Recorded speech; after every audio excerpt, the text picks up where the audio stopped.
अस्सलाम वालेकुम स्टूडेंट्स। आज हमने स्टार्ट करना है चैप्टर नंबर 12 का टॉपिक रिफ्लेक्स सेक्शन। तो हम देखते हैं कि रिफ्लेक्स सेक्शन क्या होता है और ये प्रोड्यूस कैसे होता है। ठीक है, तो हमने पीछे जो है डिवीजन देखी थी ब्रेन की। इसके बाद हमने देखा था कि पेरिफेरल नर्वस सिस्टम क्या होता है। ठीक है, तो उसके बाद ये भी उसी से रिलेटेड है रिफ्लेक्स सेक्शन। तो रिफ्लेक्स सेक्शन कैसे प्रोड्यूस होता है? जब हमारा सेंट्रल नर्वस सिस्टम ट्रांसफ़र करता है इम्पल्स को बॉडी पार्ट्स तक, मसल्स तक और ब्रेन तक। तो दो तरह के एक्शन जो हैं वो परफॉर्म होते हैं। ठीक है, तो फर्स्ट वन क्या होता है कि यानी हायर सेंटर जो होता है हमारे ब्रेन का, वो क्या कर रहा होता है, हमारे कॉन्शियस एक्शंस को कंट्रोल कर रहा होता है, या फिर जो वॉलंटरी एक्शंस होते हैं यानी जो हमारे कंट्रोल में होते हैं, हम अपनी विल से परफॉर्म करवाते हैं। उसके बाद सेकंड वे कौन सा होता है कि जब इम्पल्स जो है वो पास ना हो हायर जो सेंटर है ब्रेन का उससे, तो एक्शन क्या हो जाते हैं, इनवॉलंटरी। ठीक है, जब इम्पल्स क्या होती है, पास होती है हायर ब्रेन से। हमने क्या देखा कि जब जो हमारा ब्रेन सेंट्रल नर्वस सिस्टम है वो ट्रांसपोर्ट करता है इन इम्पल्स को बॉडी पार्ट्स तक, ग्लैंड्स तक या फिर मसल्स तक। तो दो तरह के एक्शन परफॉर्म होते हैं। एक क्या, जब हायर सेंटर से इम्पल्स पास हो जाती है ब्रेन के, तो वो एक्शन कौन सा होता है, वॉलंटरी एक्शन। जबकि जब इम्पल्स जो है वो हायर सेंटर से पास नहीं हो सकती, तो वह एक्शन कौन सा हो जाता है, इनवॉलंटरी, यानी वो हमारे कंट्रोल में नहीं रहता। इस एक्शन को हम क्या कहते हैं, रिफ्लेक्स एक्शन। यानी इनवॉलंटरी एक्शन जो होगा उसे हम किसका नाम देंगे, रिफ्लेक्स एक्शन का। तो समटाइम क्या होता है कि इनवॉलंटरी एक्शन जो है वो बहुत माइनर होता है। माइनर मीन बहुत लेस होता है, लेकिन बहुत क्विकली होता है। ठीक है, तो इस तरह के एक्शन को हम किसका नाम देते हैं, रिफ्लेक्स एक्शन का। तो रिफ्लेक्स एक्शन को फॉलो करता है जो पाथवे, उसको हम किसका नाम देते हैं, रिफ्लेक्स आर्क का। यानी जो पाथवे फॉलो करता है, यानी नर्व इम्पल्स जो पाथवे फॉलो करती हैं रिफ्लेक्स एक्शन को प्रोड्यूस करवाने के लिए, उसको हम किसका नाम देते हैं, रिफ्लेक्स आर्क का।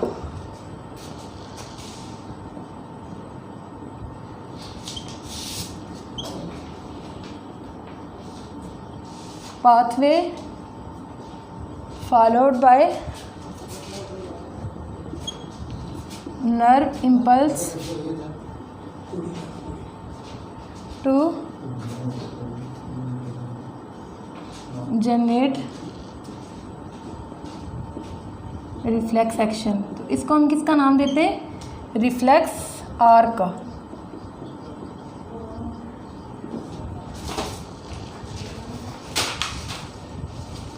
इसके बाद क्या है कि इसकी एग्जांपल हम देख लेते हैं। ठीक है, यानी हमने देखा कि रिफ्लेक्स एक्शन में क्या होता है, दो तरह के जो हैं एक्टिविटीज़ परफॉर्म होती हैं। ठीक है, यानी जब मैसेज जाता है तो दो तरह के जो हैं वो फंक्शन परफॉर्म होते हैं। अब हम इसमें देखते हैं कि इसकी एग्जांपल क्या है रिफ्लेक्स एक्शन की।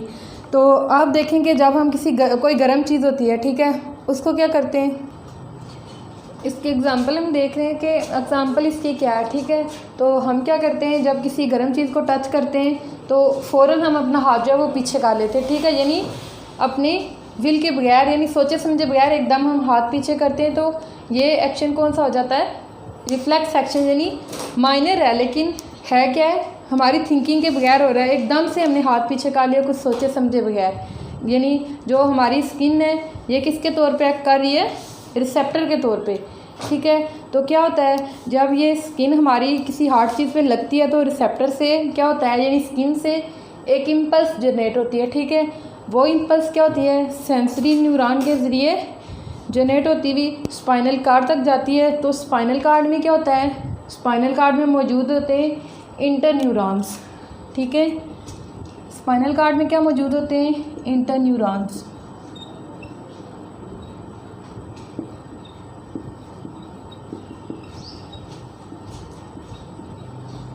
इंटर न्यूरॉन्स कौन से, मोटर भी होते हैं वो और सेंसरी भी।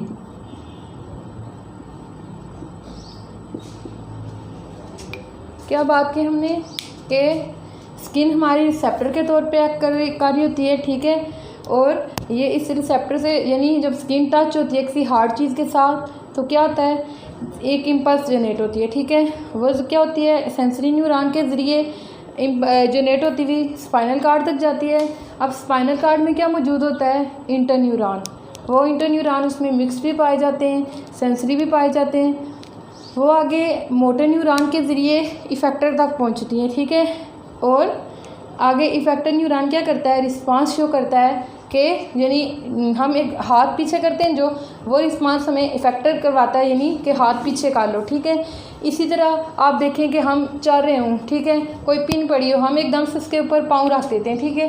तो क्या होता है, पाँव जब हमें वो चुभती है, लगती है, तो हम अपना पाँव पीछे कर लेते हैं एकदम से, मतलब फ़ौरन क्या करते हैं, पाँव पीछे कर लेते हैं। ये भी एक्शन जो है ये क्या आ रहा है, रिफ्लेक्स एक्शन, यानी सोचे समझे बगैर हम कुछ कोई एक्शन परफॉर्म कर रहे हैं, ठीक है। ये भी देखें आपके है माइनर सा लेकिन सडन है, अचानक है, ठीक है। तो ये भी किसकी एग्जांपल आ जाती है, रिफ्लेक्स एक्शन की, ठीक है। इसी तरह अब हम देखते हैं कि हमारी स्किन जो है वो, अब हम डिटेल में देखते हैं कि हमारी स्किन वर्क कैसे कर रही है, ठीक है। हमने क्या बात की कि हमारी जो स्किन है ये रिसेप्टर के तौर पे एक्ट कर रही होती है, ठीक है। क्या होता है, नर्व जनरेट होती है, तो ये नर्व जो है वो सेंसरी न्यूरॉन के ज़रिए इंटर न्यूरॉन में जाती है, किसके, स्पाइनल कार्ड के, देखें स्पाइनल कार्ड के इंटर न्यूरॉन में जाती है। और इंटर न्यूरॉन में क्या होते हैं, मोटर न्यूरॉन भी और सेंसरी न्यूरॉन भी, ठीक है। अब क्या होता है कि जो स्पाइनल कार्ड से इंटर न्यूरॉन में, आगे स्पाइनल कार्ड से फिर क्या होता है, इंटर न्यूरॉन में एक नर्व जनरेट होती है, ठीक है। वो वापस आती है इफेक्टर तक, कहाँ से, यानी स्पाइनल कार्ड से आगे क्या होता है, इंटर न्यूरॉन में नर्व जो है वो जनरेट होती है, वो वापस वहाँ से आती है किसके ज़रिए, इफेक्टर के ज़रिए, ये वो इफेक्टर तक आती है किसके ज़रिए, मोटर न्यूरॉन के ज़रिए, ठीक है। आगे वो इंटर न्यूरॉन से निकलती है, इंटर न्यूरॉन से आगे क्या निकलती है, मोटर न्यूरॉन्स। ये रिस्पांस देती हैं इफेक्टर को, क्या रिस्पांस देती हैं कि जब स्पाइनल कार्ड से जो इंटर न्यूरॉन निकल रही हैं उनसे जब आगे जो न्यूरॉन्स निकलती हैं यानी इंटर न्यूरॉन, तो वो रिस्पांस देती हैं किसको, इफेक्टर को। इफेक्टर को क्या रिस्पांस देती हैं कि हाथ पीछे कर लो, यानी हार्ड चीज़ जो है टच होगी है, हाथ पीछे कर लो। ये सारा जो हमने देखा कि रिफ्लेक्स एक्शन जो है ये परफॉर्म कैसे हो रहा था, ठीक है। इसमें आप देखिए कि हमारा ब्रेन जो है वो कोऑर्डिनेटर के तौर पे एक्ट नहीं कर रहा, इसमें हमारा स्पाइनल कार्ड इन्वॉल्व है। स्पाइनल कार्ड जो हमारा वो कोऑर्डिनेटर के तौर पे एक्ट कर रहा है, ठीक है।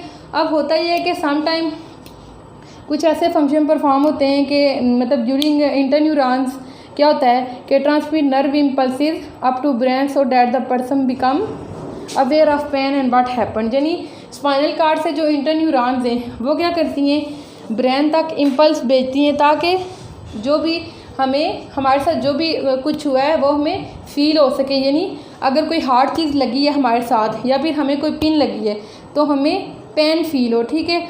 अगर हमें वो पेन फील नहीं होगा तो क्या होगा, हमारा जो कंट्रोलिंग मैकेनिज्म है वो परफॉर्म नहीं हो रहा, ठीक है। यानी ये अगर नर्व जो है वो हमारे इम्पल्स जो है वो हमारे ब्रेन तक पहुंच रही है तो हमें क्या होगा, हमें पेन फील होगा, ठीक है। यानी कंट्रोलिंग मैकेनिज्म हमारा हो रहा है और किसके ज़रिए हो रहा है, स्पाइनल कार्ड के ज़रिए, ठीक है। इसीलिए हमें जो है वो फील होता है पेन, या हमारे साथ जो भी कुछ होता है यानी कोई चीज़ भी लगती है या हम किसी गर्म चीज़ को टच करते हैं तो हमें फील होती है। ये सब किस में आ रहा है, रिफ्लेक्स एक्शन में, ठीक है। तो बॉक्स में देखें कि बॉक्स में वो कह रहे कि it doesn't matter how clever we are, we will always pull our hand away from a flame without thinking about it. यानी हम जितने मर्जी तेज़ हों लेकिन क्या करते हैं, जब हम किसी चीज़ को टच करते हैं तो क्या होता है, हम सोचे समझे बगैर ही क्या करते हैं, अपना हाथ पीछे करते हैं, ठीक है। ये सारा था ऑल अबाउट रिफ्लेक्स एक्शन। हमने देखा कि रिफ्लेक्स एक्शन क्या होता है, यानी ब्रेन जो है वो सेंट्रल नर्वस सिस्टम हमारा इम्पल्स जो है भेजता है किस तक, मसल तक, ग्लैंड तक। तो क्या होता है, दो तरह के एक्शन प्रोड्यूस होते हैं। उसमें हमने देखा कि किस तरह के दो एक्शन प्रोड्यूस होते हैं। यानी हमने बात की कि कॉन्शियस, अगर हायर सेंटर से गुजर जाए नर्व इम्पल्स तो वो कॉन्शियस एक्शन होगा, वॉलंटरी होगा। अगर नहीं पास होगी तो इनवॉलंटरी होगा, ठीक है। इस इनवॉलंटरी एक्शन को यानी जो माइनर होता है और क्विक होता है इसको हमने रिफ्लेक्स एक्शन का नाम दिया। इसमें हमने दो तरह की एग्जांपल्स देखी। फर्स्ट हमने देखी पिन की और सेकंड हार्ट, यानी कि कोई हार्ट चीज़ जैसे हम टच करें, ठीक है। तो इसी तरह आगे हमने पूरा मैकेनिज्म देखा कि रिफ्लेक्स एक्शन जो है वो जनरेट कैसे हो रही है, ठीक है, क्या क्या इसमें इन्वॉल्व है। तो ये सारा था रिफ्लेक्स एक्शन के अबाउट। थैंक्स, अल्लाह हाफिज़।